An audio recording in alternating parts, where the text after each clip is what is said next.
వేదిక వేసి యూట్యూబ్ వీక్షకులందరికీ నమస్కారం. నేను మీ డాక్టర్ నావలపల్లి మహేష్ చంద్ర భరద్వాజ్, హైదరాబాద్ నుంచి కన్సల్టెంట్ను, ట్రైనర్ అండ్ ఆస్ట్రో బుక్ రైటర్ను.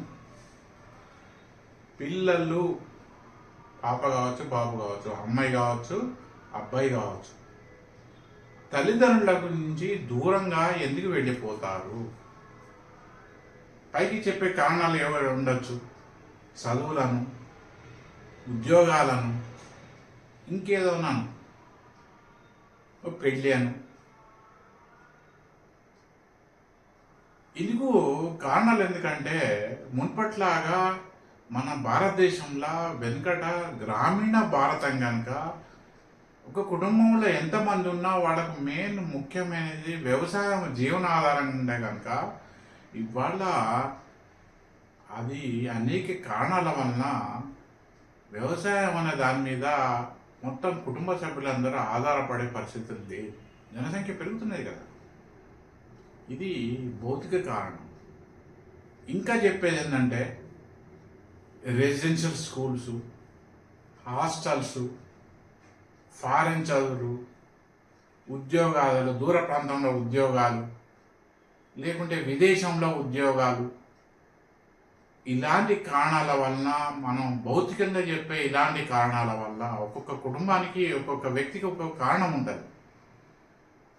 ఇలాంటి కారణాలని ఇవన్నీ భౌతికమైన ఫిజికల్ రీజనింగ్స్.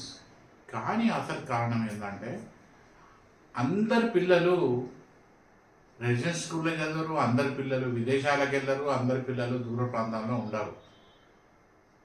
కానీ ఈ మెయిన్ ఒక పిల్లలు దూర ప్రాంతానికి వెళ్ళిపోవడానికి ఒకే ఒక కారణం ఉంటుంది.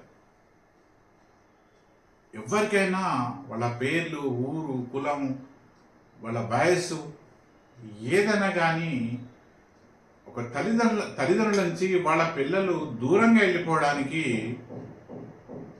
తల్లిదండ్రులు అనుకోవచ్చు, ఎక్కడుంటే పోతే మాకన్నా మంచుకుంటే చాలు, వాడు ఎక్కడున్నా చాలా బాగుంటే చాలు, సంతోషం అనుకోవాలా కూడా.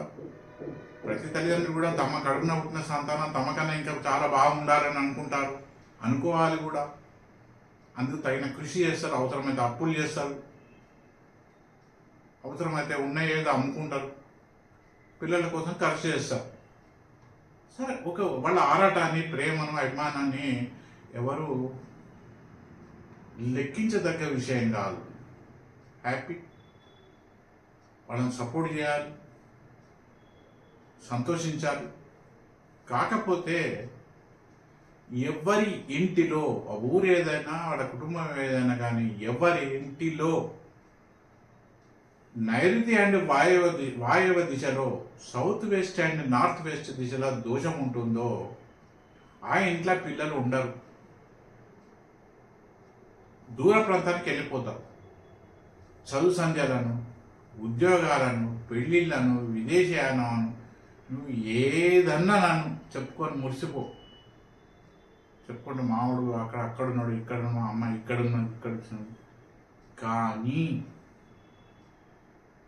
నీకు ఒక తల్లిదండ్రుల యొక్క ప్రేమాభిమానాలు ఆ పిల్లలు దూరం అయితే ఎలా ఉంటుందో, అలాగే ఒక పిల్లలు దూరం అయితే ఆ తల్లిదండ్రులు పడే మనోవేదన ఎలా ఉంటుందో నేను అనేక కుటుంబాల్లో చూశాను, నేను అనుభవిస్తున్నాను. ఎవరి ఇంటిలో వాయవ్యం అండ్ నైరుతి దిశలో వాస్తు దోషం ఉంటుందో, నైరుతి అండ్ వాయవ్యం, ఆ ఇంటికి సింహద్వారం ఏ మూలకన్నా ఉండని, 4 దిశలల్లో ఏ మూలకు సింహద్వారం ఉండని, ఆ ఇంటిలో ఆ చిన్న ఇల్లు కావచ్చు, పెద్ద ఇల్లు కావచ్చు, ఇండిపెండెంట్ ఇల్లు కావచ్చు, ఒక గుడిసె కావచ్చు, లేకుంటే ఏదైనా కావచ్చు, ఆ ఇంటిలో నైరుతుల అండ్ వాయువుల దోషం ఉంటే ఆ తల్లిదండ్రులకు, పిల్లలకు ఎడబాటు తప్పదు. మరి పోవద్దా? ఉన్న చోట్ల ఉండాలా? మరి ఎలా డెవలప్ కావాలి? ఉన్న చోట మనకు బతుకు తెరువు లేదు కదా. ఇవన్నీ ఒక్కొక్క కుటుంబానికి ఒక్కొక్క కారణం ఉంటుంది, ఒక్కొక్క అవసరం ఉంటుంది, ఒక్కొక్క కోరిక ఉంటుంది. నేను చెప్పేది ఇన్ జనరల్ ముచ్చట.